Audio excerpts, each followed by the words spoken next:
बातें कर रहे थे फ्रिक्शन के 2 लेक्चर्स हो चुके थे और लास्ट टाइम हम जाते हुए कोई सवाल होमवर्क में नहीं दिया था। नहीं दिया था।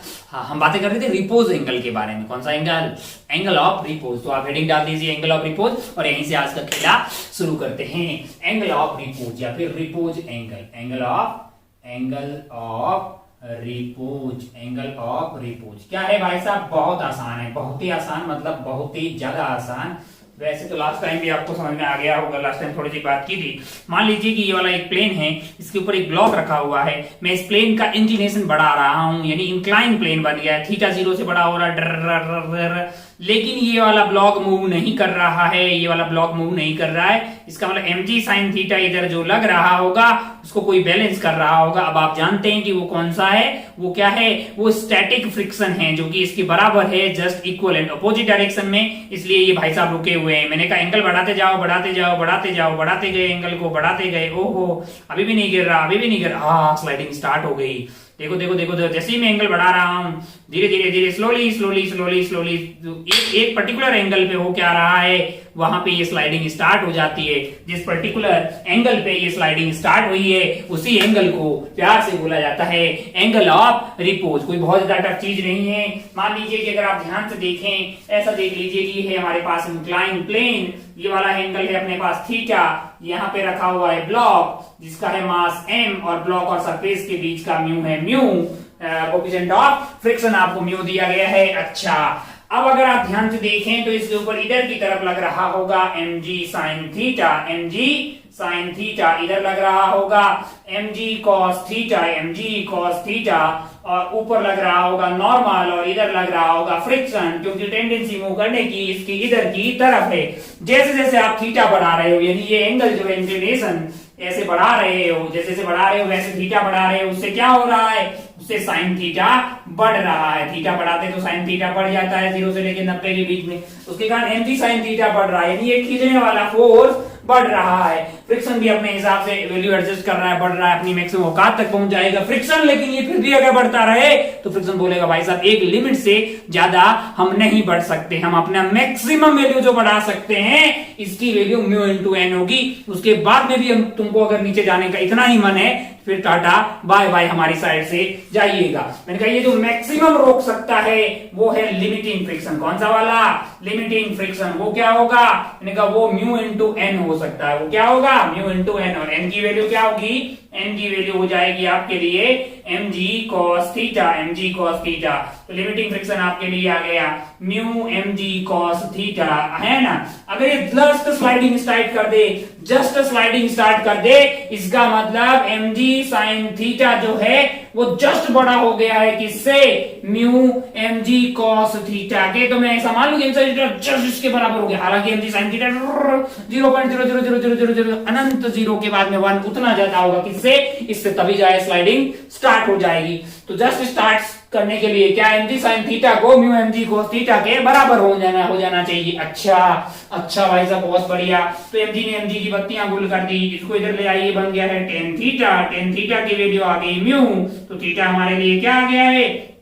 tan inverse of mu. और इसी थीटा को प्यार से क्या बोला जाता है? इसी थीटा को प्यार से बोला जाता है एंगल ऑफ रिपोज, यानी वो वाला एंगल जहां पे इंक्लाइन प्लेन पे रखे हुए ब्लॉक की स्लाइडिंग जस्ट स्टार्ट हो जाए। अब अगर आपके पास ये जो थीटा है, अगर थीटा की वैल्यू जो है, अगर थीटा की वैल्यू मान लीजिए, अगर थीटा की value tan inverse of mu से कम हो, तब क्या ब्लॉक स्लाइड करेगा? आप बोलेंगे नो स्लाइडिंग नहीं हो रही होगी। अगर स्लाइडिंग नहीं है तो क्या फ्रिक्शन नहीं होगा? कौन सा फ्रिक्शन लग रहा होगा? स्टैटिक फ्रिक्शन लग रहा होगा। टेंडेंसी तो होगी ना भाई। कौन सा फ्रिक्शन लग रहा होगा? स्टैटिक फ्रिक्शन लग रहा होगा। और स्टैटिक फ्रिक्शन कितना होता है? जितनी जरूरत होती है। इधर कोई पर्टिकुलर एंगल पे इस पे mg sin थीटा लग रहा होगा तो उधर का फ्रिक्शन भी क्या होगा? mg sin थीटा के बराबर, क्योंकि जरूरत होगी mg sin थीटा, और ऊपर की तरफ लगने वाला भी फ्रिक्शन जो होगा वो म्यू इंटू एन नहीं होगा, क्योंकि म्यू इंटू एन तो मैक्सिमम पॉसिबल हो सकता है। अगर जरूरत है mg sin थीटा की होगी तो फ्रिक्शन भी mg sin थीटा के बराबर ही लग रहा होगा आपका। अच्छा, और अगर थीटा मान लो कि tan इनवर्स ऑफ म्यू से बड़ा हो, मैंने कहा इस वाले केस में mg sin थीटा जीत जाएगा फ्रिक्शन के कंपेयर में और स्लाइडिंग स्टार्ट हो जाएगी। उस वाले केस में क्या होगा, स्लाइडिंग हो रही होगी। यहाँ पे क्या हो रही होगी, स्लाइडिंग हो रही होगी। ओहो, कौन सा फ्रिक्शन लग रहा होगा, काइनेटिक फ्रिक्शन लग रहा होगा, काइनेटिक फ्रिक्शन लग रहा होगा। अच्छा, कितना होगा, मैंने कहा म्यू इंटू एन लग रहा होगा, mu M G cos theta, जो भी थीटा है आपका, थीटा की value tan inverse of mu से बड़ी है। तो अगर आप ध्यान से देखें तो theta is equal to tan inverse of mu या फिर tan theta is equal to mu. Similarly जो एंगल ऑफ फ्रिक्शन था उसकी वैल्यू भी tan इनवर्स ऑफ म्यू ही आई थी, है कि नहीं। एंगल ऑफ फ्रिक्शन और रिपोज एंगल दोनों सेम बातें नहीं है, लेकिन दोनों की वैल्यू सॉल्व करके क्या आती है, tan थीटा। यहाँ पे भी म्यू आया है, वहां पे अपना tan लैम्डा मैक्स था जिसकी वैल्यू भी म्यू आई थी। लेकिन angle of friction, basically angle of friction जब लिमिटिंग फ्रिक्शन लग रहा हो तब कांटेक्ट फोर्स का वर्टिकल के साथ यानी नॉर्मल के साथ जो एंगल होता है उसको प्यार से क्या बोला गया था, एंगल ऑफ फ्रिक्शन, यानी लैम्डा मैक्स आया था अपने पास, tan lambda max is equal to mu आ गया था। लेकिन रिपोज एंगल वो वाला एंगल है जहां पे किसी प्लेन में रखा हुआ ब्लॉक जस्ट स्टार्ट कर दे, क्या स्लाइडिंग करना जस्ट स्टार्ट कर दे। अच्छा, अब अगर आप ध्यान से देखें आपका जो रिपोज एंगल है यानी उसका tan थीटा म्यू के बराबर है, जितना ये जो है theta is repose angle, theta क्या है, रिपोज एंगल। अगर आप ध्यान से देखिए जितना म्यू ज्यादा होगा, जितना म्यू ज्यादा होगा उतना ही रिपोज एंगल जो है आपके लिए, repose angle theta, repose angle उतना बड़ा होगा। जितना ही म्यू ज्यादा होगा उतना रिपोज एंगल ज्यादा होगा। भाई जितना म्यू ज्यादा होगा उतना ही रिपोज एंगल ज्यादा होगा। जैसे ये वाला डस्टर की बात करें, इधर की सरफेस ज्यादा मतलब जो इस स्मूथ तो नहीं है, स्मूथ तो इधर वाले है तो रफ है। ये वाले केस में देखते हैं कि कहां पे स्लाइडिंग स्टार्ट कर रहा है, तो इतने एंगल पे कर रहा है। और इस साइड से रख के देख रहे हैं, इसमें तो पहले ही स्लाइडिंग कर रहा है क्योंकि ये वाली सरफेस ज्यादा स्मूथ है और ये वाली सरफेस क्या है, ज्यादा रफ है। अच्छा, ओहो, क्या आम जिंदगी में कहीं अपने को इसकी जरूरत पड़ती है? मैंने कहा हाँ, अगर आप पार्क में गए होंगे, झूले वूले लगे होते हैं, बच्चा लोग यहाँ से फिसलते हैं स्लाइड होते हुए नीचे की तरफ आ रहे होते हैं कि नहीं है ना। तो अगर हमने म्यू को बहुत ज्यादा रख दिया तो आपका लिए ये जो थीटा है, मिनिमम जो स्लाइडिंग के लिए एंगल है वो बहुत ज्यादा हो जाएगा, बहुत ज्यादा हो जाएगा। मतलब ऐसा अगर लगा दिए आप उस पर जाके बैठेंगे, हो सकता है बैठने से पहले लुढ़क जाए, तो एंगल थोड़ा कम होना चाहिए ताकि छोटा बच्चा आराम से उस पर बैठ के स्लाइड कर जाए। फिसल पट्टी जो लगी होती है ना पार्क वार्क में जी, उसकी बात कर रहे हैं ना। लेकिन उसके लिए थीटा को कम कैसे कर सकते हैं? थीटा को कम किया जा सकता है, बढ़िया से फिनिश किया हुआ मेटल का बना होना चाहिए, ऊपर में उसको कलर मार दीजिएगा ताकि बढ़िया जो है स्मूथनेस उस पे आ जाए। अच्छा, कई बार क्या किया जाता है, अगर आप वाटर पार्क में गए हो, वाटर पार्क पे बहुत बड़े बड़े इस तरह की फिसल पट्टी टाइप की होती है, तो वो म्यू को कम कर देते हैं। म्यू को कैसे कम कर देंगे? म्यू को कम करने का तरीका है कि वो क्या करते हैं, मतलब जो प्लास्टिक का या मेटेलिक जो बना होता है इसके ऊपर पानी चला देते हैं, यानी आप फिसल रहे होते हैं और पानी भी साथ में बह रहा होता है। उससे क्या होगा कि म्यू कम हो जाएगा। अगर म्यू कम हो जाएगा तो थीटा कम हो जाएगा, थीटा कम हो जाएगा यानी कि वो एंगल जहां पे आपका फिसलना यानी स्लाइडिंग स्टार्ट हो जाए वो कम हो जाए। कम हो जाए तो बढ़िया, ज्यादा इंक्लिनेशन नहीं होगा, कम इंक्लिनेशन पे भी आप स्लाइड कर पाएंगे, है कि नहीं। अगर आप ऐसा कर पाएंगे फिर आपको जो कम इंक्लिनेशन पे ज्यादा लंबे एरिया पे कंस्ट्रक्शन करके स्लाइड करवाया जा सकता है ना। तो अगर आप समझ गए कि प्रैक्टिकली इसका कहां यूज है, खैर उतनी कोई बड़ी चीज नहीं है। एंगल ऑफ रिपोज यानी वो एंगल जहां पे स्लाइडिंग स्टार्ट हो जाए। अच्छा, बहुत बढ़िया भाई साहब, बहुत ही खूबसूरत। ओहो, मान लीजिए कि मैं आपसे एक सवाल पूछूं इस पे कि यार मेरे पास एक इंक्लाइन प्लेन है, ओहो, जिसका एंगल है थीटा, जिसका एंगल क्या है, थीटा है, और ये थीटा इंक्रीज कर रहा हूं मैं, कहां से, मैं ये इंक्रीज कर रहा हूं 0 to 90 डिग्री, कहां से, 0 से 90 डिग्री तक मैं इसको इंक्रीज कर रहा हूं। किसको, इस थीटा को 0 से लेके 90 तक लेके जा रहा हूं, है ना। आपको क्या करना है, कमेंट ऑन मैग्नीट्यूड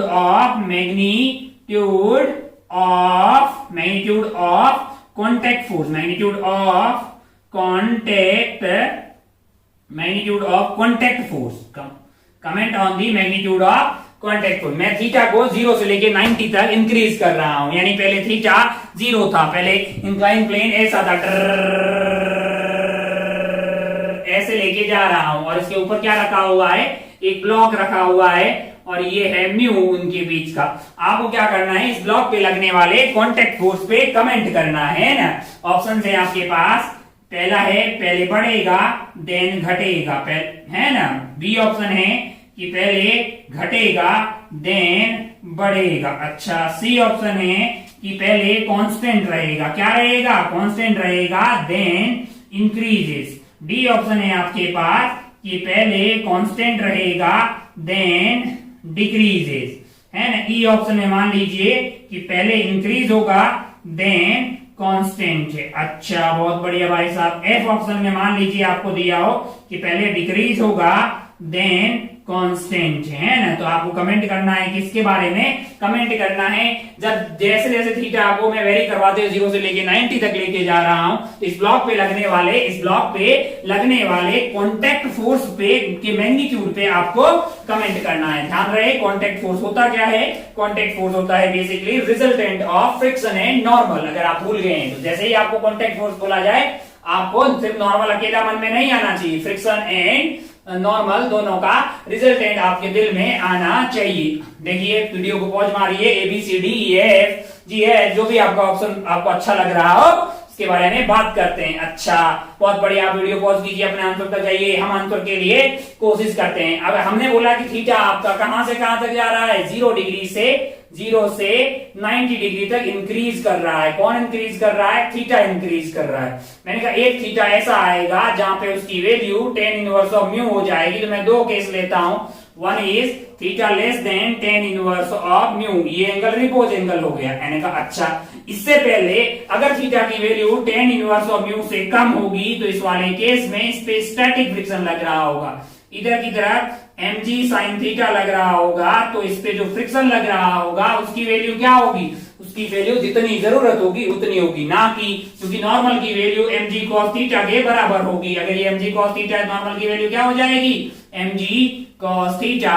क्या मैं यहाँ पे फ्रिक्शन को mu into mg cos theta लिखूं, या फिर mg sin थीटा खींचने वाला फोर्स है, मैं बोलूंगा फ्रिक्शन की वैल्यू mg sin थीटा के बराबर है। क्यों, क्योंकि स्टैटिक फ्रिक्शन लगता है, और static friction mu into n लगे ऐसा कोई जरूरी नहीं है, वो तो मैक्सिमम पॉसिबल वैल्यू होती है उसकी। लगता कितना है, जितनी जरूरत होती है उतना लगता है, यानी यहाँ जरूरत mg sin थीटा की है तो फ्रिक्शन की वैल्यू हो गई mg sin थीटा। अच्छा, बहुत बढ़िया भाई साहब, बहुत ही शानदार। नॉर्मल की वैल्यू होगी mg cos थीटा। तो मेरे लिए जो कॉन्टैक्ट फोर्स होता है वो बेसिकली होता है under root of f square plus n का स्क्वायर। अगर आप ध्यान से देखें तो आपके पास आ जाएगा फ्रिक्शन mg sin थीटा का square plus normal mg cos theta का स्क्वायर। अब आप ध्यान से देखें, mg का स्क्वायर बाहर आ जाएगा, तो mg का स्क्वायर का रूट लेंगे तो mg आ गया, अंदर बचा sin square theta plus cos square theta, जिसकी वैल्यू हो गई 1 हो गई है। अरे ये क्या हुआ, ये तो mg आ गया है। अच्छा, अगर थीटा 0 से लेके tan इनवर्स ऑफ म्यू तक हो, थीटा 0 से लेके tan इनवर्स ऑफ म्यू, यानी any value of theta less than आपके लिए tan इनवर्स ऑफ म्यू हो, तब आपके पास 0 से तो बड़ा ही होगा, 0 या 0 से बड़ा रहेगा, तब आपके पास कॉन्टैक्ट फोर्स mg। और mg तो कांस्टेंट है। मैंने कहा हाँ, दूसरा केस लेते हैं, ये आपका केस 1 हो गया, तब जब थीटा जो है वो tan इनवर्स म्यू से छोटा हो। मैंने कहा दूसरे केस के बारे में बात करते हैं। दूसरे में क्या होगा आपके लिए, theta tan inverse of mu से बड़ा हो। थीटा अगर tan इनवर्स ऑफ म्यू से बड़ा हो तो इस वाले केस में स्लाइडिंग हो रही होगी। अगर स्लाइडिंग हो रही होगी तो यहाँ पे भाई साहब के ऊपर इधर खींचने वाला फ्रिक्शन होगा खींचने वाला फोर्स होगा mg sin थीटा। रोकने वाला फोर्स जो है वो mg sin थीटा के बराबर नहीं होगा, क्योंकि mg sin थीटा तो बड़ा होगा, तो ये वाला होगा म्यू इंटू n के बराबर, n आपका mg cos थीटा हो जाएगा। n की वैल्यू क्या हो जाएगी, mg cos थीटा। तो यहाँ पे फ्रिक्शन की वैल्यू आ गई म्यू mg cos थीटा। ओहो, कॉन्टैक्ट फोर्स के बारे में बातें करते हैं, जो कि अंडर रूट ऑफ f का स्क्वायर प्लस नॉर्मल का स्क्वायर हो जाएगा। नॉर्मल की वैल्यू mg cos थीटा है, तो mu mg cos theta basically आपके लिए क्या हो गया है, ये आपका फ्रिक्शन हो गया है, प्लस प्लस मैंने कहा mg cos theta plus mg cos theta, इसका क्या कर दीजिए, इसका स्क्वायर कर दीजिए। अगर आप ध्यान से देखें तो mg cos थीटा यहाँ पे है, mg cos थीटा यहाँ पे है, बाहर की तरफ क्या आ जाएगा, मैंने कहा mg cos थीटा का स्क्वायर, mg cos थीटा का स्क्वायर बाहर की तरफ आ जाएगा mg cos थीटा, और अंदर की तरफ क्या रह गया, यहाँ पे 1 रह गया, 1 का स्क्वायर 1 होगा, 1 प्लस म्यू का स्क्वायर, 1 प्लस म्यू का स्क्वायर। अब आप ध्यान से देखें तो 1 प्लस म्यू का स्क्वायर कांस्टेंट है, mg कांस्टेंट है, लेकिन थीटा को जैसे जैसे आप बढ़ाएंगे, थीटा को जैसे जैसे बढ़ाएंगे cos थीटा क्या हो जाएगा, cos थीटा डिक्रीज होता है ना। अच्छा भाई, क्योंकि हमारा थीटा जो है वो 0 और 90 के बीच में ही है, थीटा को बढ़ाएंगे तो cos थीटा कम होगा, cos थीटा को कम करो, cos थीटा कम होगा तो कांटेक्ट फोर्स का मैग्नीट्यूड कम होगा। अच्छा, बहुत बढ़िया भाई साहब, बहुत ही शानदार। तो पहले कांस्टेंट रहे और फिर कम हो जाए, ऐसा कहां पे है, पहले कांस्टेंट है, ये कब तक, जब ये थीटा बढ़ता बढ़ता रिपोज एंगल तक ना चला जाए, तब तक कांटेक्ट फोर्स क्या रहेगा, mg रहेगा, तो कांस्टेंट रहेगा। फिर उसके बाद क्या हो रहा है बाबू, ये उसके बाद जो एंगल आप बढ़ा दे रहे हो तो ये mg cos theta 1 plus mu square आ रहा है, फिर आप थीटा बढ़ाइएगा तो cos थीटा कम हो जाएगा, cos थीटा कम हो जाएगा तो कांटेक्ट फोर्स जो है वो कम हो जाएगा। तो पहले कांस्टेंट और फिर डिक्रीज होता हुआ, ऐसा आपको ऑप्शन डी में दिखाई दे रहा है। पहले कांस्टेंट देन डिक्रीजेस, पहले कांस्टेंट देन डिक्रीजेस, क्योंकि थीटा बढ़ाएंगे तो cos थीटा कम हो जाएगा, cos थीटा कम हो जाएगा, देन दी cos theta into 1 minus mu square की वैल्यू कम होती हुई आपको दिखाई देगी। बहुत बढ़िया, बहुत शानदार। आगे बढ़ते हैं और बहुत सारी बातें करते हैं अपन। हेडिंग डाल दीजिए आप कुछ और, हेडिंग डाल दीजिए 2 blocks on incline plane, heading डाल दीजिए 2 ब्लॉक्स ऑन इंक्लाइन प्लेन। अभी तक एक ब्लॉक था, आइए रखते हैं 2 ब्लॉक, मजा आएगा। चलिए, बोर्ड हो गया चकाचक।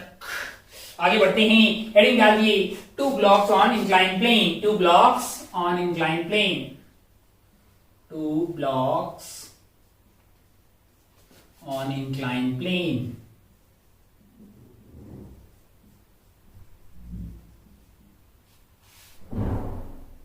चलिए अपने छोटी छोटी बातें करते हैं। मान लो कि ये इंक्लाइन प्लेन है जिसका एंगल है मान लीजिए थीटा, और यहाँ पे है अपने पास 2 ब्लॉक, दो ब्लॉक कांटेक्ट में रख दिए अपन ऐसे।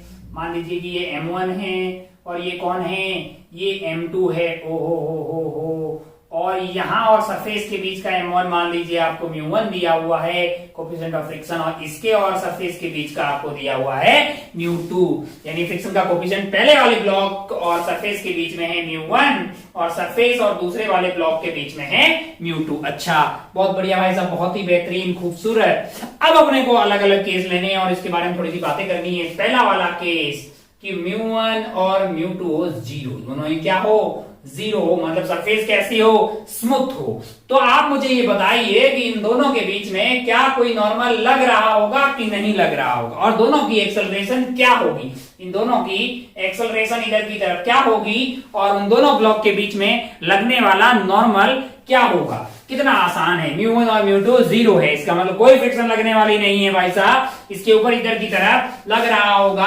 m1g sin थीटा, इस पे लग रहा होगा m2g sin थीटा। दोनों को अपने अपने मास से डिवाइड कर दोगे तो एक्सेलरेशन आएगी g sin थीटा, और नॉर्मल आएगा ही नहीं। क्यों?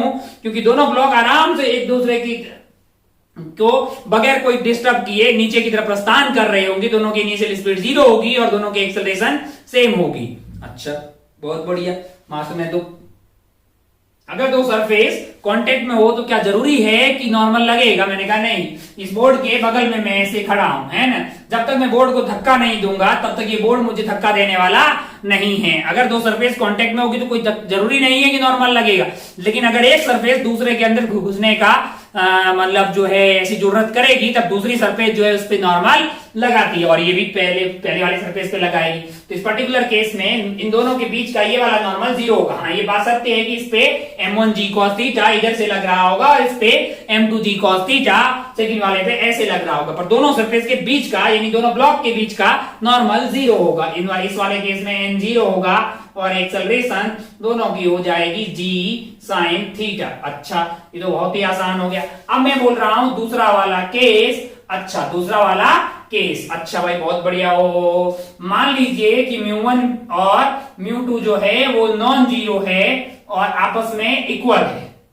0 नहीं है, इक्वल है, मान लीजिए कि म्यू के बराबर है, मान लीजिए कि म्यू के बराबर है, वो जीरो नहीं है, कुछ नॉन जीरो म्यू के बराबर है। अब आप ध्यान से देखिए, अगर मैं M1 वाले की एफबीडी बनाऊं, अगर मैं M1 वाले की एफबीडी बनाऊं, M1 एंड M2 इन दोनों की एफबीडी बनाता हूं, अगर आप ध्यान से देखेंगे तो ये पाएंगे कि M1 वाले पे इधर की तरफ फोर्स क्या लग रहा है, M1G sin थीटा, और इधर की तरफ लगने वाला कंपोनेंट होगा M1G cos थीटा, ऊपर की तरफ इस पे नॉर्मल लग रहा होगा जिसकी वैल्यू M1G cos थीटा के बराबर ही हो जाएगी, इसको मैं इंडेक्स बोल देता हूं। और इधर की तरफ हो सकता है कि ये वाला नॉर्मल ऑन 1 ड्यू टू 2, और इस पे क्या लगेगा, नॉर्मल ऑन 2 ड्यू टू 1, और नीचे की तरफ क्या लग रहा होगा, इस पे नीचे की तरफ लग रहा होगा M2G sin थीटा, और ये वाला कंपोनेंट आ जाएगा M2G cos थीटा, और इधर की तरफ मान लीजिए ये n डबल डैश कोई भी नॉर्मल लग रहा है, उसकी वैल्यू M2G cos थीटा के बराबर होगी। इतने ही फोर्सेस लग रहे हैं। अच्छा, इसके अलावा क्या लग रहा होगा, वो है फ्रिक्शन। अच्छा, अगर ये नीचे जा रहा है तो फ्रिक्शन का मान होगा इधर की तरफ, मैं उसको F1 बोल रहा हूं, ऊपर की तरफ, और इस पे भी ऊपर की तरफ। अब आप ध्यान से देखिए, अब अगर आप ध्यान से देखें तो यहाँ पे जो मैक्सिमम फ्रिक्शन लग सकता है, F1 मैक्स की बात करें, F1 मैक्स की बात करें तो उसकी वैल्यू क्या हो जाएगी भाई साहब, उसकी वैल्यू हो जाएगी म्यू इंटू नॉर्मल, यानी कि म्यू आपका म्यू1 है और नॉर्मल आपके पास क्या है, ये वाला, और इसकी वैल्यू किसके बराबर होगी, M1G cos थीटा के बराबर। सिमिलरली जो F2 है उसकी मैक्स वैल्यू क्या आ जाएगी, mu into normal, mu two M2G cos theta. एक बात के लिए ये मान लो, एक बार के लिए ये मान लो कि इसकी एक्सेलरेशन A1 है, इसकी एक्सेलरेशन क्या है, A1 है, और इसकी एक्सेलरेशन A2 है। तो A1 लिखते टाइम आप बोलेंगे भाई साहब, A1 को आप कैसे लिखेंगे, A1 को आप लिखेंगे कि इधर की तरफ फोर्स क्या है आपके लिए, इधर की तरफ फोर्स है M1G sin theta plus N1 2, ये तो इधर की तरफ हो गया। रोकने वाला फोर्स कौन सा होगा, रोकने वाला ये होगा। अगर ये स्लाइडिंग स्टार्ट कर दी है इसने तो ये क्या हो जाएगा, म्यू1 M1G cos theta divided by M1, ये क्या हो जाएगा आपके लिए, एक्सेलरेशन ऑफ 1 आ जाएगी। अच्छा भाई साहब, बहुत बढ़िया, बहुत शानदार। और एक्सेलरेशन ऑफ 2 की बात करें अपन, सिमिलरली एक्सेलरेशन ऑफ 2 क्या हो जाएगी, तो आप बोलेंगे साहब इसको खींचने वाला फोर्स है आपके लिए M2G sin theta, M2G sin theta, और अपोज करने वाला मैंने कहा एक तो नॉर्मल ऑन 2 ड्यू टू 1 है, और एक है फ्रिक्शन जो कि है म्यू2 M2G cos theta divided by इसका मास, यानी कि M2 से इसको अपन ने डिवाइड कर दिया। अच्छा, अब अगर अपन ध्यान से देखें कि एक केस मान लो, एक केस ऐसा मान लो कि N1 और N2 जो है दोनों इस तरह से जा रहे हो कि उनकी इनिशियल स्पीड भी सेम हो, उनकी एक्सेलरेशन भी सेम हो, तब वो क्यों धक्का देंगे भाई। कोई दो सरफेस आपस में कांटेक्ट में है, जब तक एक सरफेस दूसरे के अंदर घुसने का प्रयास नहीं करती, दोनों की रिलेटिव स्पीड जीरो है, नहीं दोनों साथ साथ में जा रहे हैं, तो भाई साहब और ये और इसकी दोनों की रफ्तार साथ सेम है और मस्त से जा रहे हैं टच होते हुए, तो क्या नॉर्मल लग रहा होगा, मैंने कहा नहीं। एक केस ऐसा मानते हैं जहां पे ये दोनों की वैल्यू जीरो हो, इसकी वैल्यू भी जीरो होगी, इसकी वैल्यू ऑटोमेटिकली जीरो हो जाएगी, एक्शन रिएक्शन पेयर है, तो यहां से A1 की वैल्यू आपके लिए क्या आ जाएगी, M1 से M1 कट जाएगा, यहाँ M1 से M1 कट जाएगा, ओहो, यानी ये आ गया है आपके पास G sin theta minus mu one G और म्यू1 G cos थीटा, है ना, सॉरी। और यहां पे क्या आ जाएगा, अगर M2 को मैंने जीरो डाल दिया तो M2 और M2 आ गया आपका G sin theta minus mu two G cos theta. और हमारे इस वाले केस में म्यू1 और म्यू2 तो बराबर थे।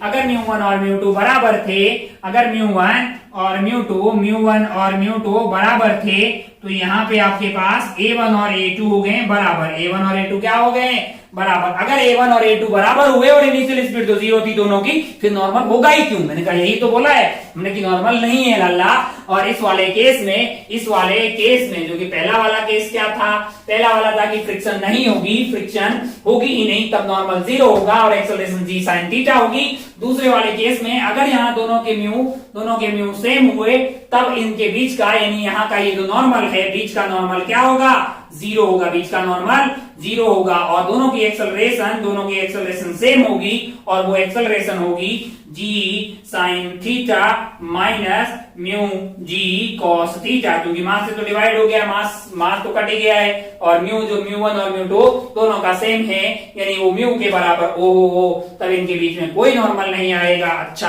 बहुत बढ़िया भाई साहब, बहुत ही शानदार। अब अगर अपन ध्यान से देखें तो मैं एक और केस लेना चाह रहा हूं। कहां पे लें भाई साहब, इधर ही ले लेते हैं। वक्त मतलब जो है अपने पास जगह कहां पे है, जगह यहाँ पे है, थोड़ा सा देख लेते हैं, एडजस्ट कर लेते हैं ताकि मैं चाहता हूं कि चीजें आपको क्लियरली सब एक साथ दिखती रह जाए। तीसरा वाला केस लेते हैं। मान लो कि भाई नॉर्मल जो है वो 0 आया, अपना ये समझ लिया। मान लो कि ऐसा हो कि ये म्यू1 और म्यू2 सेम नहीं हो, म्यू1 और म्यू2 सेम नहीं हो। मैंने कहा अच्छा ऐसा हो, कैसा हो कि A1 कहां है हमारे पास, ये है A1, ये म्यू1 की वैल्यू ज्यादा हो कंपेयर टू म्यू2। अगर म्यू1 की वैल्यू ज्यादा हो म्यू2 से, म्यू1 की वैल्यू ज्यादा हो म्यू2 से, तब आप बताइए कि अगर म्यू1 की वैल्यू ज्यादा हुई, या फिर ऐसा करते हैं म्यू2 पहला वाला केस लेते हैं, म्यू2 बड़ा हो म्यू1 से, म्यू2 क्या हो बड़ा हो म्यू1 से। अच्छा अगर म्यू1 छोटा हुआ तो A1 बड़ा होगा कि A2 बड़ा होगा, क्योंकि g sin थीटा तो सेम है दोनों का और g cos थीटा भी सेम है और म्यू1 जो है वो छोटा है, म्यू1 और म्यू2 बड़ा है। अगर म्यू2 बड़ा है तो इसमें से बड़ी संख्या घटेगी तो A2 फिर छोटा हुआ।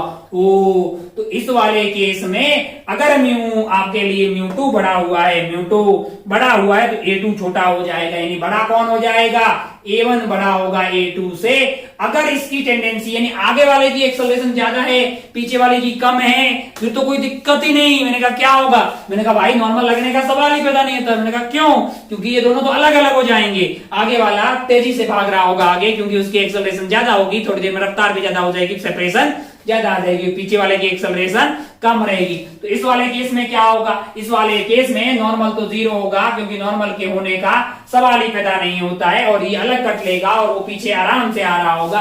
अगर आगे वाले की एक्सेलरेशन ज्यादा हुई तो आगे वाला तेजी से चला जाएगा, है कि नहीं यार, और पीछे वाला धीरे धीरे आ रहा होगा। ओहो, तो इस वाले केस में नॉर्मल 0 हो जाएगा। A1 की वैल्यू क्या हो जाएगी इस वाले केस में, यही वाली अपनी हो जाएगी g sin theta minus mu one g cos theta, और A2 की वैल्यू हो जाएगी g sin theta minus mu two g cos theta, A1 ये हो जाएगा, A2 ये हो जाएगा। अच्छा बहुत बढ़िया भाई साहब, बहुत शानदार। A1 अपने आप में बड़ा आ जाएगा क्योंकि म्यू1 छोटा है तो A1 बड़ा आ गया। मैंने कहा ये जरूरी तो नहीं कि म्यू2 जो है वो म्यू1 से बड़ा हो। कैसा एक केस ले लेते हैं, यहाँ पे ले लेते हैं, यहीं पे इसको उड़ा के मान लो कि ऐसा हो, कैसा हो कि अगर ऐसा हो जाए, कैसा हो जाए कि बड़ा हो जाए कौन, म्यू1 हो जाए। फोर्थ वाला ऑप्शन लेते हैं, लास्ट एंड फाइनल। अगर मान लीजिए कि म्यू1 बड़ा हो, म्यू1 किससे बड़ा हो जाए, म्यू2 से। अगर म्यू1 बड़ा हुआ म्यू2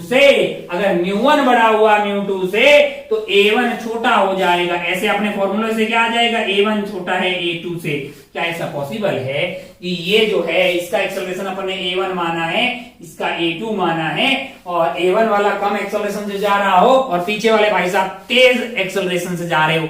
ये पॉसिबल नहीं है। ऐसा पॉसिबल नहीं है कि एक लाइन लगी हुई है और मान लो कि भाई आपके आगे वाले को उतनी भूख नहीं है, उसको जल्दीबाजी नहीं है, लेकिन पीछे वाले को लाइन में मैस में ज्यादा भूख लगी, तो पीछे वाला आपसे आगे तो जा ही नहीं सकता है, मतलब आपसे तेज रफ्तार से कैसे जा सकता है।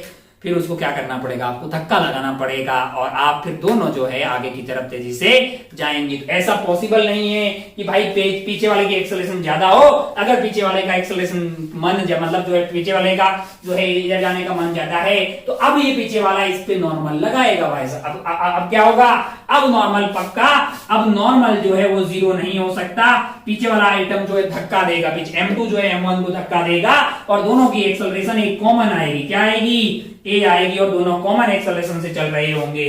दोनों आइटम का क्या होगा, एक कॉमन एक्सेलरेशन होगा। क्या होगा, कॉमन एक्सेलरेशन होगा दोनों की। तो इसका मास M1 मान लीजिए, इसका मास M2 मान लीजिए कि ये जो खींचने वाला फोर्स होगा वो होगा M1 M2 G sin theta और रोकने वाला मैंने कहा F1 इसका लग रहा होगा F2। ये दोनों मैक्स वाले हैं। ये कौन से वाले हैं, लिमिटिंग वाले हैं। तो इन दोनों की एक्सेलरेशन जो कॉमन एक्सेलरेशन होगी इस वाले केस में उसकी वैल्यू होगी खींचने वाला फोर्स यानी कि M1 plus M2 G sin theta रोकने वाला मैंने कहा F1 मैक्स और F2 मैक्स है। ये F1 मैक्स और F2 मैक्स क्या होगा, म्यू1 इंटू M1G cos थीटा और mu two into M2G cos theta divided by क्या आ जाएगा, डिवाइडेड बाई टोटल मास आपका हो गया M1 प्लस M2।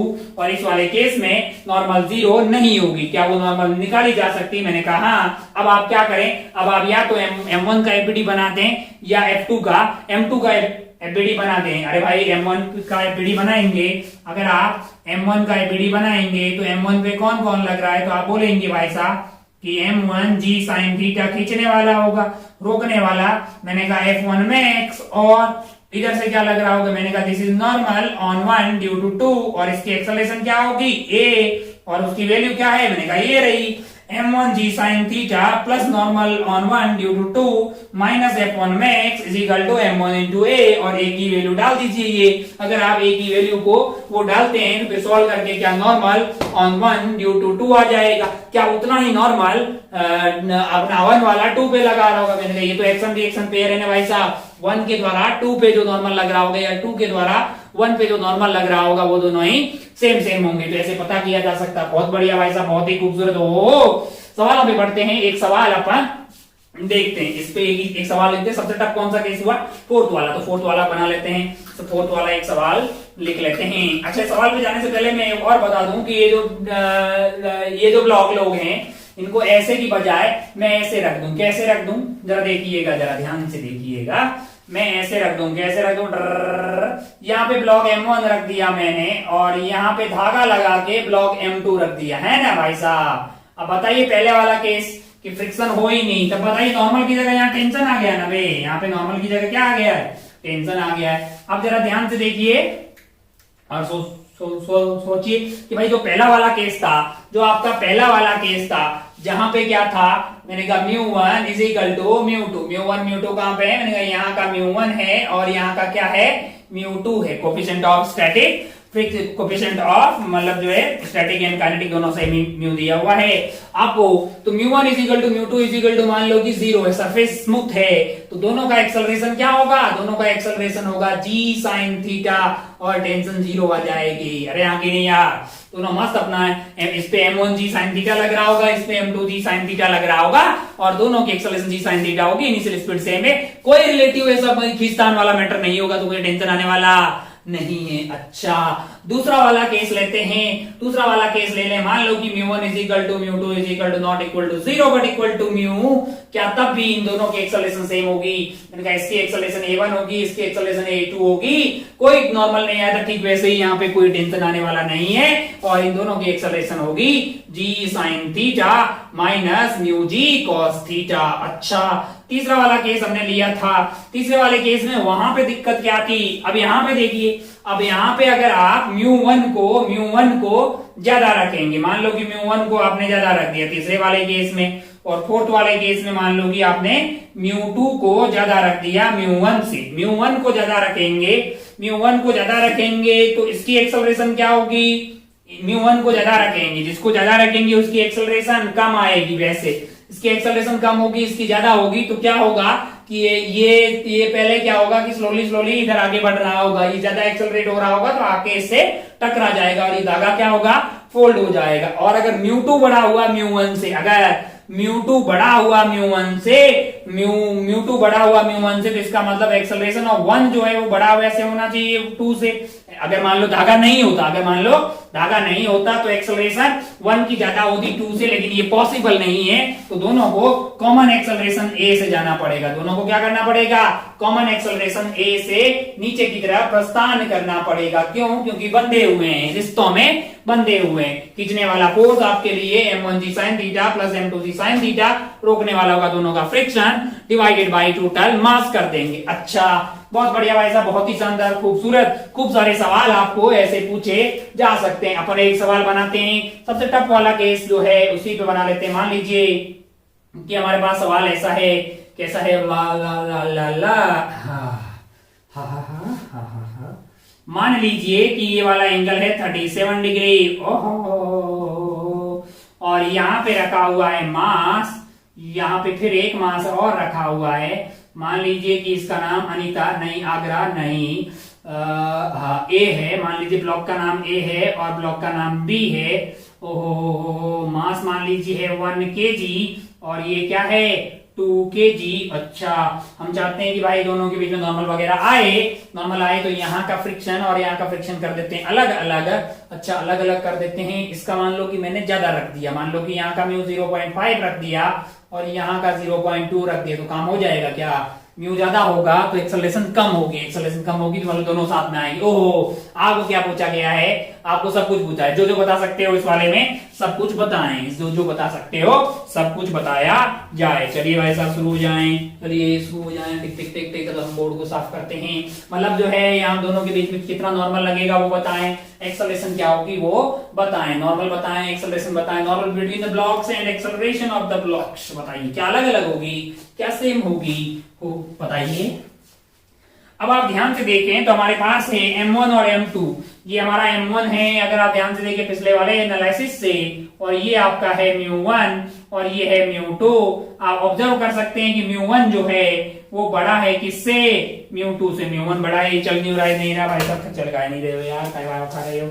अगर μ1 बड़ा है तो इस वाले केस में एक्सेलरेशन ऑफ 1 बड़ी हो जाती, अगर एक्सेलरेशन ऑफ 2 बड़ी हो जाती, एक्सेलरेशन ऑफ 1 से, अगर दोनों अलग अलग लगे होते, लेकिन जो कि पॉसिबल नहीं है तो एक्सेलरेशन कॉमन एक्सेलरेशन से बढ़ रहे होंगे। अच्छा, ये कॉमन एक्सेलरेशन ए से इधर जा रहे होंगे, ये तो कंफर्म हो गया है।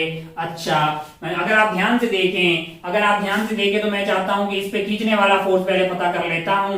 इस पे जो खींचने वाला फोर्स होगा वो आएगा आपके पास mg, यानी कि 10 हो गया है, इंटू आपके पास क्या आ जाएगा? इंटू आपके पास आ जाएगा साइन थीटा, यानी कि साइन 3/5, यानी कि आपके पास हो गया 2, ये आ गया है आपका 6 न्यूटन। क्या आ गया है? 6 न्यूटन। और इस पे नॉर्मल क्या लग रहा होगा? इस पे जो नॉर्मल लग रहा है वो आपके पास हो जाएगा 10 into mg sine mg cos theta cos 4/5, यानी कि आपके पास 8 न्यूटन आ गया है। अच्छा, सिमिलरली इसके कंपोनेंट करेंगे तो इस पे खींचने वाला फोर्स, यानी कि इधर की तरफ जो लग रहा होगा mg का, वो आ जाएगा 20 इंटू 3/5। 3/5 तो ये आपका कट गया, ये 12 आ जाएगा। तो इधर वाला जो नॉर्मल, इधर की तरफ जो लग रहा कंपोनेंट, वो 16 न्यूटन हो जाएगा। अच्छा, तो यहाँ पे नॉर्मल जो होगा वो इधर लगने वाला ये नॉर्मल, इसकी वैल्यू भी क्या हो जाएगी? 8 न्यूटन के बराबर। और यहाँ पे जो नॉर्मल इस पे लग रहा होगा उसकी वैल्यू क्या हो जाएगी? 16 न्यूटन के बराबर। बहुत बढ़िया भाई साहब, पहले मैं ये पता कर लेता हूं यहाँ पे जो मैक्सिमम पॉसिबल फ्रिक्शन लग सकता है वो F1 मैक्स पता कर लेते हैं, या फिर लिमिटिंग फ्रिक्शन वो होगा म्यू इंटू नॉर्मल। म्यू आपका है 0.5, यानी कि 1/2 और यहाँ का नॉर्मल कितना है? 8 है, यहाँ का नॉर्मल 8 है, तो 4 न्यूटन यहाँ पे मैक्सिमम फ्रिक्शन लग सकता है। यहाँ पे पता कर लेते हैं मैक्सिमम फ्रिक्शन क्या होगा। मैंने कहा भाई साहब यहाँ पे F2 मैक्स कर लीजिए। F2 मैक्स की बात करेंगे तो म्यू इंटू एन हो सकता है। म्यू आपका 0.2 है, यानी कि 2/10, यानी कि 1/5, 2/10 कर दीजिए, 1/5 हो गया। बहुत बढ़िया भाई साहब। इंटू आपके पास नॉर्मल जो है, नॉर्मल आपके पास आ रहा है 16 न्यूटन आ रहा है, कि कितना आ रहा है? 16 न्यूटन। तो ये वैल्यू 32/2 यानी कि 3.2 न्यूटन आ गई है। अच्छा, अब अगर आप ध्यान से देखें तो इन दोनों को साथ साथ में चलना पड़ेगा। इसको इधर बुला रहा है 6 और इसको इधर बुला रहा है 12, इसको इधर बुला रहा है 6। इसको इधर बुला रहा है 12। अगर आप ध्यान से देखें, मान लो कि मैं बोलूंगी नॉर्मल नहीं है, तो इसका एक्सेलरेशन क्या आएगा? आप बोलेंगे साहब 6 खींचने वाला है, मान लो कि नॉर्मल है ही नहीं, तो 6 है, और रोकने वाला कौन है? मैंने कहा यार इसको मैक्सिमम रोक कौन सकता है? 4 रोक सकता है। 6 माइनस 4 गए, बचे कितने? 2। 2 को 1 से डिवाइड करो, एक्सेलरेशन आ गई 2 मीटर पर सेकेंड स्क्वायर। अच्छा, ऊपर वाले की पता करते हैं। मैंने कहा ऊपर वाले पे अगर आप ध्यान से देखेंगे तो 2 kg का है, उसको खींचने वाला है 12 न्यूटन, रोकने वाला कौन है? मैंने कहा 3.2, 12 में से 3.2 घटाएंगे तो आपका आ गया 9.8, है ना? 9.8 सॉरी 12 में से 3.2 घटा दीजिए तो आपका ये आंसर आ गया। मतलब जो आंसर आ गया है उसको आप 2 से डिवाइड करेंगे तो ये तो 4-5 के आसपास आ रहा है आंसर आपका। 4 to 5 के बीच में आ रहा है क्या? Acceleration of B. ऐसा पॉसिबल नहीं है कि बी की एक्सेलरेशन ज्यादा हो ए से, क्योंकि बी फिर इससे टकराया हुआ है ना यार, ज्यादा एक्सेलरेशन से जा ही नहीं सकता है, इससे टकराए, इसका मतलब नॉर्मल 0 नहीं है। वो तो हम वैसे ही जानते हैं कि अगर ये म्यू बड़ा हो इसके कंपेयर में तो हमें पता है कि नॉर्मल आएगा। इसका मतलब क्या है कि दोनों का एक्सेलरेशन अलग अलग नहीं है, दोनों की एक कॉमन एक्सेलरेशन है। दोनों की जो कॉमन एक्सेलरेशन है पहले वो पता कर लेते हैं कि वो कितनी होगी। अगर आप ध्यान से देखें तो ये है 1 kg, ये है 2 kg। इन दोनों पे इधर खींचने वाला जो फोर्स है वो है आपके लिए 6 न्यूटन इस पे है और 12 न्यूटन इधर की तरफ है, यानी कि 6 + 12 जो है वो खींचने वाला फोर्स है। फ्रिक्शन इनका और इसका रोकने वाला है और कोई रोकने वाला नहीं है। फ्रिक्शन पहले वाले पे आ रहा है 4 न्यूटन और दूसरे वाले पे क्या आ रहा है? 3.2 न्यूटन। अच्छा, ऐसा दोनों अपने मैक्सिमम औकात में लग रहे हैं, है ना? फिर भी ये खींच के लेके जा रहा है और इसकी एक्सेलरेशन ए होगी। ये आपके लिए बताना कोई बहुत टफ चीज नहीं है। ए की वैल्यू आपके लिए क्या हो जाएगी? 6 + 12 - 4 + 3.2 divided by total mass. Total mass आपके लिए हो गया 3, तो ये वैल्यू आ रही है आपके लिए 6 और 2 18 और ये हो गया है अपना 18 और ये हो गया है 7.2। बहुत बढ़िया भाई साहब। वो डिवाइडेड बाई 3 है। अच्छा, बहुत बढ़िया। चलो 18 - 7.2 तो ये वैल्यू हो गई अपने पास 18 - 7.2 हो गई है 10.8 डिवाइडेड बाई अपना आंसर आ रहा है 3, तो ये वैल्यू की कितनी होगी? ये हो जाएगी अपने पास 3.6। 6 3 18 आंसर 1 और 3 और 3 हाँ 3.6 मीटर पर सेकेंड स्क्वायर। इतनी एक्सेलरेशन से ये पूरा खेला जो है नीचे की तरफ प्रस्थान कर रहा होगा। अच्छा, बहुत बढ़िया भाई साहब, बहुत ही शानदार। हो अब अगर अपन ध्यान से देखें तो हमें इन दोनों के बीच का नॉर्मल पता करना। हमें क्या करना है? हमें इन दोनों के बीच का नॉर्मल अगर पता करना हो तो हमें क्या करना चाहिए? हमें 1 या 2 में से किसी एक की एपीडी बना लेनी चाहिए। जैसे मान लीजिए कि मैं 1 की एपीडी बना लेता हूं, 1 की एपीडी बना लेते हैं तो 1 वाले पे इधर की तरफ क्या लग रहा होगा? 1 वाले पे इधर की तरफ लग रहा है आपके लिए 6 न्यूटन और रोकने वाला जो फ्रिक्शन होगा 1 kg पे वो है, उसकी मैक्सिमम वैल्यू अपने पास क्या आ रही है? वो 4 आ रही है और वो मैक्सिमम लग रहा होगा। अच्छा, और इसकी एक्सेलरेशन क्या है इधर की तरफ? इसकी एक्सेलरेशन है 3.6 मीटर पर सेकेंड स्क्वायर। अच्छा, 6 - 4 2 ही आया, इसका मतलब और कोई इधर से धक्का दे रहा होगा, मैंने कहा कंफर्म दे रहा होगा। That is normal on 1 due to 2 है।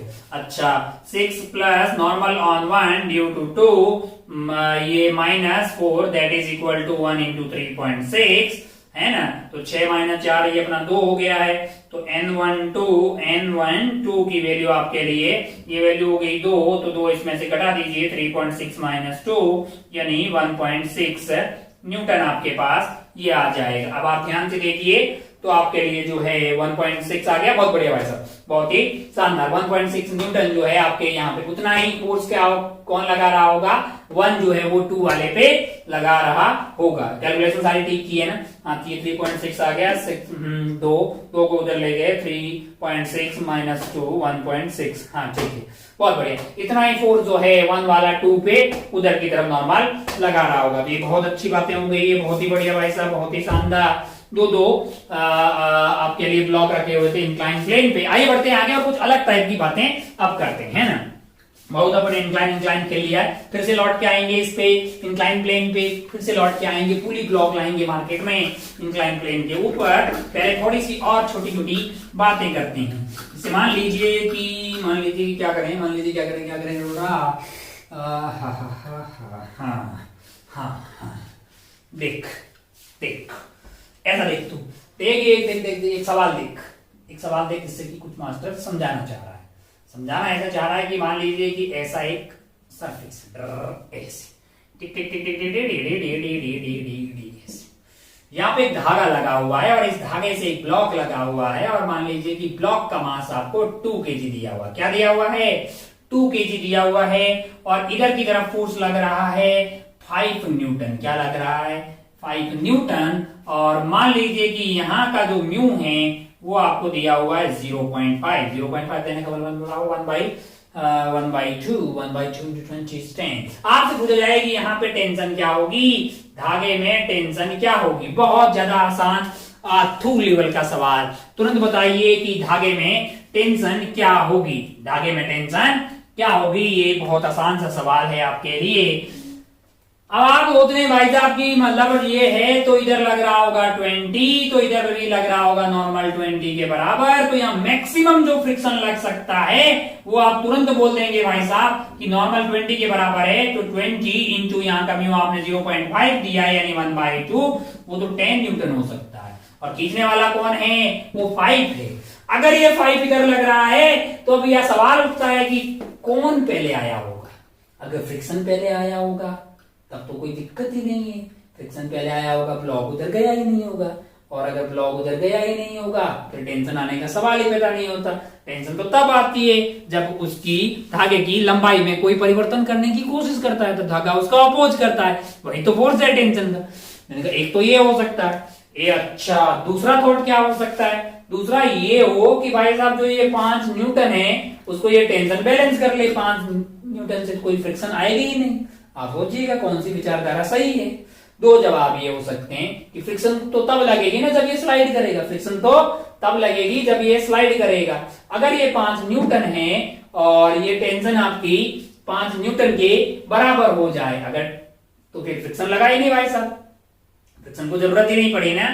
तो आप बताइए कि इस पर्टिकुलर सवाल में टेंशन क्या होनी चाहिए। दोनों से ही आपको कुछ ना कुछ तो लग रहा होगा।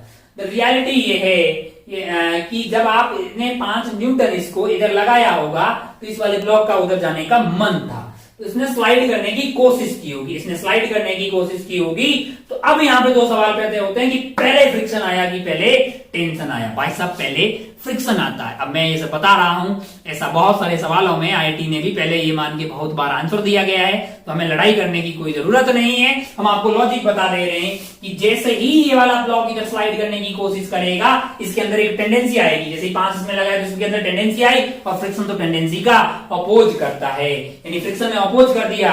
अपोज तो इनका भी मन था लेकिन इनको खबर नहीं लगी, फ्रिक्शन ने अपने लेवल पे ही पहले यही संभाल लिया कि नहीं 5 को तो हम ऐसे ही निपटा देंगे कि हमारी मैक्सिमम औकात 10 है, हम इधर लगेंगे, इसका अपोज करने के लिए हम खुद इधर लग जाएंगे 5 न्यूटन, यानी फ्रिक्शन लग रहा होगा 5 न्यूटन, है कि नहीं यार। अच्छा 5 न्यूटन फ्रिक्शन लग रहा होगा और वो क्या कर रहा होगा, इस वाले ब्लॉक को स्लाइड होने से रोक रहा है। और टेंशन इस पर्टिकुलर केस में क्या होगा, 0। टेंशन क्या हो जाएगा, 0। टेंशन बिल्कुल नहीं लग रही होगी। अच्छा मैं बोल रहा हूं तब तक नहीं लग रही होगी, मैं तो बोल रहा हूं यहाँ का अगर 10 न्यूटन होता, अगर ये 10 न्यूटन होता तो फ्रिक्शन अपनी वैल्यू को इधर की तरफ 10 कर लेता, टेंशन 0 होता।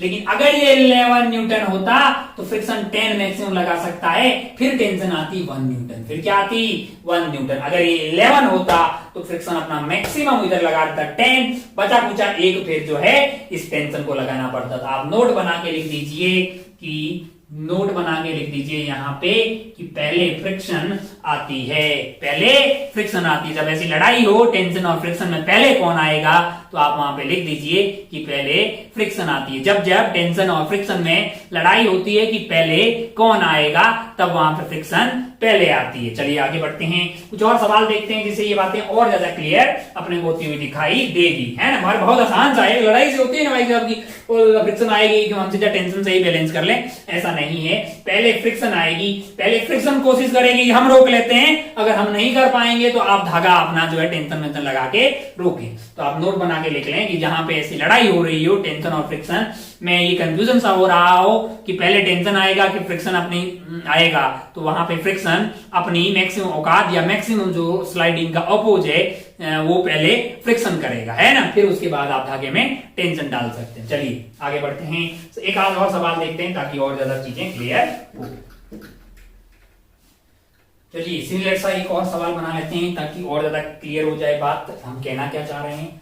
मान लीजिए कि हमारे पास ब्लॉक ए है और वो धरातल पे रखा हुआ, बहुत बढ़िया, बहुत शानदार सरफेस पे रखा हुआ है, और इसको धागे से कनेक्ट किया हमने, धागे से कनेक्ट कर दिया मान लीजिए कि ब्लॉक बी से। किससे? ब्लॉक बी से। ये कौन है? ब्लॉक ए है, और ये कौन है? ब्लॉक बी है।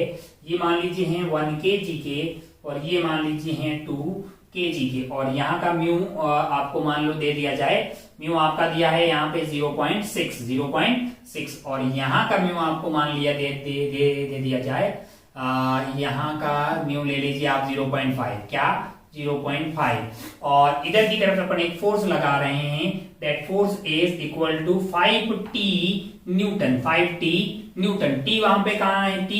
टी कैसा है? टी सेकेंड्स के अंदर डालना है। अगर आपने टेंशन को 0 डाल दिया, मतलब टी को 0 डाल दिया, तो फोर्स क्या हो गया? 0।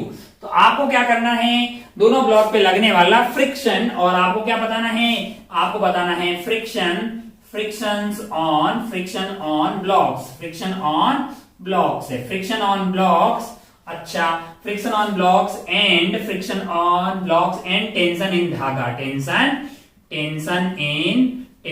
इन स्ट्रिंग बताना है। कब कब बताना है आपको? ये आप बता दीजिए, friction on blocks and tension in the string, ये बताइए आप t इज इक्वल टू 0 पे, पहला वाला सवाल। फिर बता दीजिए सेकंड में t is equal to 1 second पे। अच्छा, सेकंड में बता दीजिए आप t is equal to 2 second पे।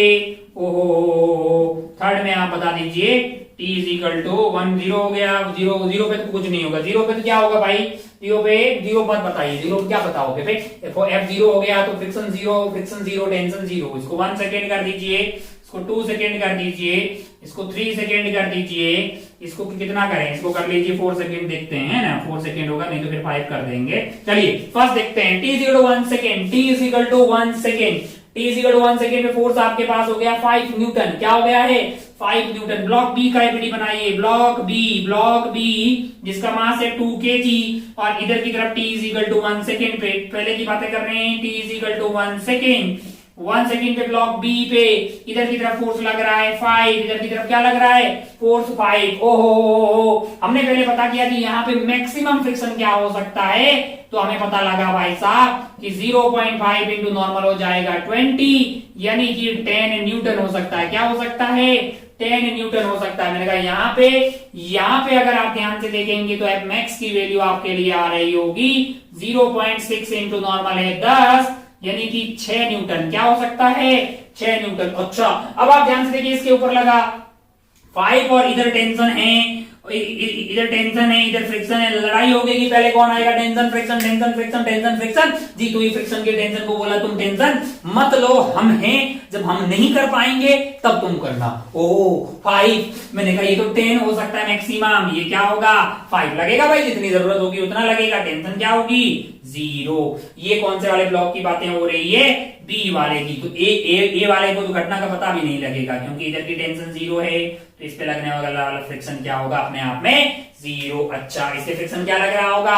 5 इधर की तरफ। अच्छा, बहुत बढ़िया भाई साहब। बातें करते हैं t is equal to 2 second पे, t is equal to 2 second पे अगर बातें करेंगे, अब अगर आप ध्यान से देखें तो आपके लिए बी पे लगने वाला ये फोर्स जो है, ये आपका बी हो गया है, इस पे इधर लगने वाला फोर्स क्या हो गया है? 10 न्यूटन। डी को आपने 2 सेकेंड डाला तो 5 इंटू 2 हो गया 10। ओह, इधर आया टेंशन और फ्रिक्शन 2 लगने वाले हैं। जब लड़ाई होती है तो पहले बोलता फ्रिक्शन मैं लगूंगा, अगर मैं नहीं रोक पाया तब तुम लगना। ओ, इसने बोला मेरी वैल्यू तो 10 हो सकती है, मैं 10 से 10 की बत्तियां गुल कर दूंगा, तो मैं लगने की कोई जरूरत नहीं है। अगर तुम्हें लगने की कोई जरूरत नहीं है तो आप एक आईपीडी बनाएंगे, ए पे इधर की तरफ टेंशन 0 है तो फ्रिक्शन अपने आप 0 हो जाएगा क्योंकि उसके कोई टेंडेंसी ही नहीं है। अच्छा, ये थी t is equal to 2 second पे। आइए अगला देखते हैं, t is equal to 3 second, t is equal to 3 second. 3 second पे देखिए जरा लाला, 3 सेकेंड पे क्या होगा, 3 सेकेंड पे जो बी के ऊपर लगने वाला ये वाला फोर्स है ये हो जाएगा 15 न्यूटन। क्या हो जाएगा, 15 न्यूटन हो जाएगा। फ्रिक्शन और टेंशन दोनों लग रहे हैं। पहले कौन लगा, मैंने कहा पहले फ्रिक्शन लगा। कितना लगा, मैंने कहा 10 लग गया। फिर भी नहीं रुका तो टेंशन ने बोला अपन रोकेगा। अपन क्या करेगा, रोकेगा। ओहो अपन रोकेगा तो कितना लगाना पड़ेगा, मैंने कहा 5 न्यूटन लगाना पड़ेगा। कितना लगाना पड़ेगा, 5 न्यूटन लगाना पड़ेगा। अच्छा, इसी वाले केस में अगर ए वाले की एपीडी बनाएंगे तो टेंशन तो सेम है, इसके ऊपर क्या लग रही होगी, 5 लग रही होगी। फ्रिक्शन ने बोला कि हम तो 6 हैं भाई साहब, हम क्या है, हम तो 6 हैं, हम इस बात का अपोज करते हैं, यानी कि यहाँ पे हम लगेंगे 6 लगेंगे क्या, नहीं, हम कितने लगेंगे, हम 5 लगेंगे। क्यों, क्योंकि हम स्टैटिक वाले हैं और हम उतने लगते हैं जितनी जरूरत होती है। मैंने कहा अच्छा, अब आप बताइए कि ये वाला जो है मतलब स्लाइडिंग कब स्टार्ट करेगा, यानी ये दोनों लोग स्लाइडिंग स्टार्ट कब करेंगे। मेरे को लगता है यहां रोकने वाला फोर्स है 10, यहां रोकने वाला है 6, यानी अगर मैं इन दोनों को सिस्टम ले लूं, क्योंकि अगर ये स्लाइड करेंगे तो इसको उधर जाना पड़ेगा और ये दोनों साथ साथ में चलेंगे और एक्सेलरेशन कॉमन होगी। क्योंकि वो एक धागे से बंधे हुए हैं। ऐसा हो ही नहीं सकता कि इसकी एक्सेलरेशन ज्यादा हो और इसकी कम हो, है ना, ऐसा पॉसिबल ही नहीं है, दोनों साथ साथ। तो अगर दोनों एक्सेलरेशन एक साथ हो गए, मैं इस पूरे को सिस्टम लूं तो टेंशन हो जाएगा इंटरनल फोर्स, तो इधर की तरफ तो एक्सटर्नल लगेगा, वो है आपका 10 और ये है 6 यानी कि 16। मेरे को लगता है जब ये 16 होगा ना तब ये जस्ट स्टार्ट हो सकता है कि नहीं है। अगर मान लो कि ये वाला फोर्स हो जाए 16 न्यूटन, ये 16 हो गया, सोच के देख, ये 16 है, टी की वैल्यू कुछ भी डाल दे, 5 टी इज इक्वल टू 16, यानी टी की वैल्यू 16/5 डाल दे। टी की वैल्यू अगर 16/5 हुई तब ये हो जाएगा 16, ये 16 होगा तो फ्रिक्शन ने इसका अपोज किया कि कितने से 10, तो टेंशन क्या है 6, क्योंकि ये रुका हुआ है ना। अच्छा, अगर ये 6 आया, अगर आप ध्यान से देखिए इधर खींचने वाला क्या हुआ 6, रोकने वाला 6, अगर भाई साहब खींचने वाला 6 से बड़ा हो तो फिर स्लाइड कर लेते हैं, है कि नहीं है। अच्छा, इसका मतलब मैक्सिमम ये 16 न्यूटन होगा, यानी कि टी की वैल्यू 16/5। 16 कैसे पता लगा, रोकने वाला इन पूरे को सिस्टम ले लो, 6 और 10 16 हो गया। अच्छा, अगर मान ली 16/5 ये अपना जो है, मैंने क्या किया, फोर्थ वाला केस लिया जहां पे टेंशन मेरा क्या आ रहा है, मैंने टाइम को क्या डाल दिया 4 सेकेंड, हाँ 4 डाला तो 5 × 4 20 हो गया, जो कि 16 से बड़ा है। आइए देखते हैं फोर्थ वाला case, t is equal to 4 second, t is equal to 4 second. अब आपके पास जो बी वाले पे लगने वाला फोर्स है, यानी कि जो बी वाला है भाई साहब, बी वाले भाई साहब है 2 kg के बी वाले भाई साहब हैं, इधर की तरफ लग रहा है फोर्स, इधर की तरफ क्या लग रहा है फोर्स, आपके पास लग रहा होगा 5 × 20, इधर क्या लग रहा होगा 20, और इधर क्या लग रहा होगा टेंशन लग रहा होगा, इधर क्या लग रहा होगा, इधर आपके पास जो है वो फ्रिक्शन तो मैक्सिमम लग ही रहा होगा, कितना 10, है कि नहीं है। अच्छा, और इस वाले केस में अब आप टेंशन को 10 नहीं बोल सकते, टेंशन को 10 कैसे बोल सकते हो, तुम्हें थोड़ी पता है कि ये रुका हुआ है, हमें तो पूरा पता है कि ये लोग चल रहे होंगे और दोनों की एक्सेलरेशन कॉमन होगी। दोनों की एक्सेलरेशन क्या होगी, कॉमन एक्सेलरेशन होगी, या फिर आप कॉमन एक्सेलरेशन ऐसे ही पता कर लोगे। ये दोनों आइटम जो है ये 1 है और ये वाला 2 है, इसके ऊपर की इधर की तरफ एक्सटर्नली 20 लग रहा है, इधर 6 लग रहा है, इधर आपका कितना लग रहा है 10 लग रहा है। तो ये टेंशन तो इंटरनल हो गई दोनों की। अगर आप तीनों को मतलब 1 + 2 3 kg की टोटल बात करें तो उधर लग रहा होगा 20, इधर लग रहा होगा 16, यानी एक्सेलरेशन हो जाएगी आपकी 20 - 16/3, यानी कि 4/3 मीटर/सेकंड² एक्सेलरेशन होगी भाई साहब। दोनों की एक्सेलरेशन क्या होगी 4/20, खींचने वाला रोकने वाला 16 रोक नहीं पाया, दोनों की एक्सेलरेशन कॉमन रहेगी क्योंकि एक धागे से ही बंधे हुए हैं। 4/3 मीटर/सेकंड² आपके पास क्या आ जाएगी एक्सेलरेशन आ जाएगी 4/3 मीटर पर सेकेंड। कल को तुम्हें कोई बोले कि ये टेंशन पता कीजिए, कौन सी वाली टेंशन, ये वाली टेंशन आप पता कीजिए, तो आप क्या बता पाइएगा कि ये टेंशन कितना होगा? आप ये बता पाएंगे कि भाई साहब टेंशन प्लस, टेंशन उधर खींच रहा है, प्लस 10 इज माइनस 20, 10 है ना, सॉरी बड़ा कौन है, उधर की तरफ जा रहा है, 20 बड़ा हुआ, 20 minus tension minus 10 must be equal to mass into acceleration. Acceleration है आपके पास 4/3 है ना, तो 20 माइनस 10 आपका हो गया है ये 10 minus t that is equal to 8/3। तो टेंशन की वैल्यू हो गई है 10 माइनस 8/3, तो ये 30 हो गया है, माइनस 8 कर दीजिए, है ना, 30 माइनस 8 आपके पास हो गया 22, तो आपका टेंशन आ जाएगा 22 डिवाइडेड बाई 3 न्यूटन, आपके पास क्या आ जाएगा, टेंशन आ जाएगा भाई साहब। बहुत बढ़िया, बहुत ही खूबसूरत। और कोई सवाल देखें क्या? अच्छा, एक बात आपको समझ में आ गई कि यार मतलब एक ही धागा है तो एक्सेलरेशन सेम होगी, एक्सेलरेशन सेम होगी तो दोनों स्लाइड करके साथ साथ में सेम एक्सेलरेशन से जाएंगे। ऐसा नहीं हो सकता कि ये रुका रहे और ये एक्सेलरेट हो जाए, जो कि पॉसिबल नहीं है। और ऐसा नहीं हो सकता कि इसकी एक्सेलरेशन ज्यादा और इसकी कम हो, ऐसा भी नहीं हो सकता कि ये चल रहा हो ये रुका हो, जो कि पॉसिबल नहीं है। अच्छा, बहुत बढ़िया भाई साहब, बहुत ही शानदार, खूबसूरत। अब अगर अपन टाइमिंग के हिसाब से बातें करें तो हमको लगता है कि हम 1 घंटे के आसपास आ गए। बाकी सवालों की तो मार्केट में कोई कमी नहीं है। हा हा हा हा हा।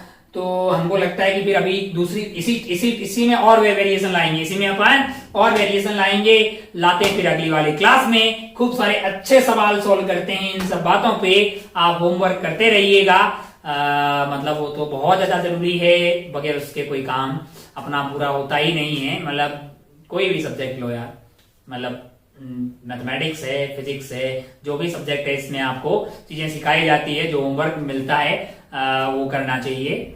मतलब बगैर उसके किसी भी सब्जेक्ट, केमिस्ट्री भी हो, कोई सा भी सब्जेक्ट हो, उसमें काम चलने वाला नहीं है। क्योंकि हमारा जो एग्जाम है उसकी डिमांड है न्यूमेरिकल सवाल, और उसके लिए आपको अपने आप से खूब सारे सवाल खुद से सॉल्व करने चाहिए, है ना। ठीक है, तो आज के लिए यहीं पे खेला को खत्म करते हैं अपन। आप अपना और अपनी पढ़ाई का खूब खूब ख्याल रखिएगा।